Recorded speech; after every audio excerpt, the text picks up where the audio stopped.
కాకినాడ తీర ప్రాంతమే, ఆ ప్రాంతం గురించి ఒక మాట ఇందులో చెప్పాల్సిన అవసరం ఉంది.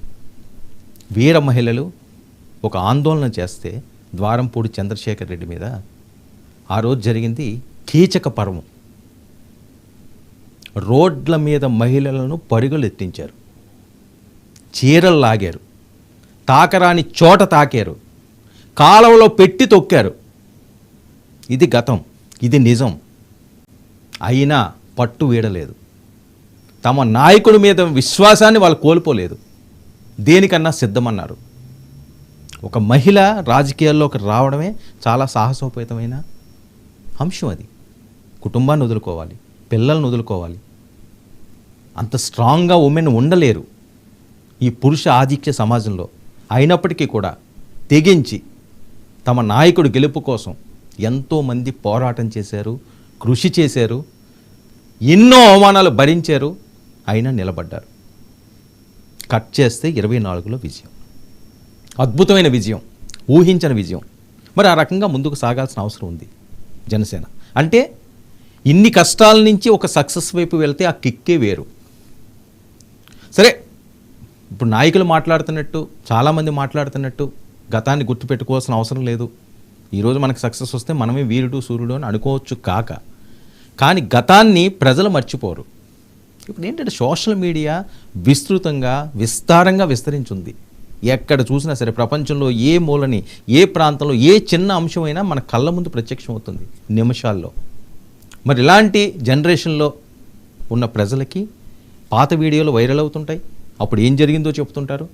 నేను చాలాసార్లు ఎగ్జాంపుల్ చెప్పేది ఏంటంటే క్రికెట్ టీం కోసం నేను చెప్తుంటాను. ఎందుకంటే అందరికీ సుపరిచితం. అది కోట్లాది మంది దానికి ఫ్యాన్స్ ఉంటారు. అంత ఆదరణ ఉంది ఆ క్రికెట్కి. ఒకరోజు ధోని అద్భుతంగా ఆడొచ్చు, ఒకరోజు కోహ్లీ ఆడొచ్చు, ఓ రోజు రోహిత్ ఆడొచ్చు, ఇంకో ఎక్స్ ఆడొచ్చు, ఇంకో రోజు వై ఆడొచ్చు.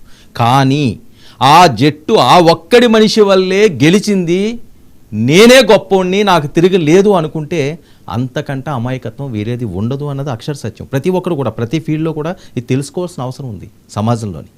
మనమే కాదు, మనకున్న సపోర్ట్లు కూడా నిలబడాలి. 11 మంది టీం ఉంటారు. ఒకడు ఒక 100 కొట్టినా 200 కొట్టినా బౌలింగ్ చేసినాడు అద్భుతంగా బౌలింగ్ చేయాలి. వాళ్ళు రన్స్ ఇవ్వకుండా ఆపాలి. ఫీల్డింగ్ వాడు దాన్ని కట్టుదిట్టం చేయాలి. కెప్టెన్ అద్భుతంగా తన మేధస్సుతోటి ఆ ఫీల్డింగ్ని సర్దాలి, వ్యూహాలు పన్నాలి. ఒకటి వల్ల ఎలా అవుతుందండి? నీ పాత్ర నువ్వు పోషించావు, మన వల్లే అనుకోవడం అన్నది అది ఎవరి విచక్షణకి వాళ్ళు వదిలేయాలి. ఎందుకంటే మనోభావాలు దెబ్బతింటుంటాయి ఏమన్నా వాస్తవాలు మాట్లాడితే. హ్యూమన్ మెంటాలిటీ అది. నిజాలు చెప్పినా వాస్తవాలు మాట్లాడినా నచ్చవు. గాలి కొడుతుండాలి, ఉప్పొంగిస్తుండాలి, మీరు తోపు తురుము శబాష్ అని పొగుడుతుంటేనే బాగుంటాయి. అవన్నీ కూడా మధుర గీతాల్లా సమ్మగా వినిపిస్తుంటాయి. ఏ చిన్నదైనా సరే అది వేరేగా ఉంటుంది. సరే, ఓకే, ఆ అంశాలన్నీ కూడా పక్కన పెడదాం. అసలు ఈ ప్రస్తావన ఎందుకు వచ్చింది? నేను పవన్ కళ్యాణ్ గారు మాట్లాడిన మాటలు, నాగబాబు గారు మాట్లాడిన మాటలని ఎందుకు ఇంత ట్రోల్ చేస్తున్నారు? అసలు ఆ సభ ఏంటి? ఒక అద్భుతమైన విజయోత్సవ సభ అండి. జయకేతనం ఎగురవేసిన జనసేన జెండా రెపరెపలాడుతుంటే ఆ ఫ్యాన్స్లోని, ఆ అభిమానుల్లోని, జన సైనికుల్లోని ఆ ఉన్న ఉత్సాహం మామూలు ఉత్సాహం కాదు. ఉరకలేశారు. మండు టెండలో మాడిపోతున్న చర్మం బొబ్బలు కడుతున్న ఎంత టెంపరేచర్ ఉంది. ప్రత్యక్షంగా నేను చూశాను కదా, అక్కడ నేను ఉన్నాను కదా అక్కడ. అయినా ఒక్క అడుగు పక్కకు వేయలేదు వాళ్ళు.